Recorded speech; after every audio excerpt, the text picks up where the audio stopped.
Hello again, and welcome to week one of Introduction to Literature. This week we jump right into the works, right into thinking about style and imagery in four different authors. There are two sets of authors, and you are to choose one of them, not both of them. So you'll read, think about, and talk about the poetry of William Blake and William Carlos Williams, or you'll read and think about two short stories, one by James Joyce and one by Flannery O'Connor. These writers are all quite different in many ways, and I'm not going to be exhaustive about this, but I do want to say just a few things about them that may help you get into them. One set, the William Carlos Williams. William Blake is an English poet, artist, spiritualist, visionary, printmaker. He comes from the Romantic era of English literature and uses powerful imagery to convey his messages. Blake lived at the end of the 18th and beginning of the 19th century, and while he was very not well known during his own lifetime, he's been immensely influential in what came after.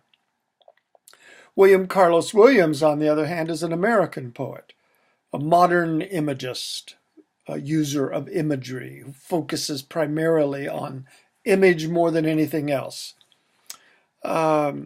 So he comes in the late 19th and early 20th century. So these two world-famous poets are separated by culture, by time, and by the Atlantic Ocean.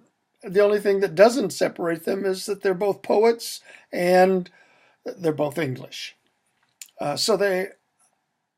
But they are both very powerful users of imagery. In literature, imagery is the word that is used about the appeal to the senses. They help us, poets use imagery to help us see and taste and hear and smell and feel what otherwise would be just blank and unenhanced reading experience. If you engage these two men and their poetry, you are asked to think about imagery and style. You will be seeing contrasts between them, even though they are both powerful users of imagery. They're using imagery in very different ways and for very different purposes, and you're asked to consider what those ways are that are similar and different. The second set, James Joyce and Flannery O'Connor. These two are noted short story writers. So the first two are poets. The second two are fiction authors. They are also noted for experimentation.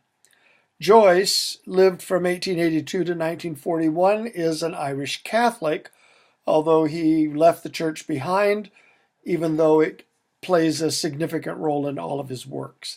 And O'Connor, who lived from 1925 to 1964, is an American and a Southern Catholic, who also had a distinctive take on the Catholic Church. Both are wonderful character writers, and as your discussion question indicates, both characters, of the sets of characters in these two short stories experience an epiphany, a word that has many different meanings, especially this time of the year when it's associated with the coming of the wise men. But in this context, in this case, it means an experience of sudden understanding or insight, realization. Oh, I never thought that before. Oh, I never saw that before. Oh, if I had only known before. So you're asked to identify those epiphanies. What are they? What is it that's going on when they happen? And what is the outcome of that? What is the understanding that the characters gain as a result of their epiphany? All four of these writers have distinctive styles. In literature, that means the way they write. It's simple as that. Style is both illuminating and concealing. All four authors, all four authors are noted stylists. All four of these writers are considered distinctive and culture illuminating authors. I look forward to engaging you in discussion about these poets and their works.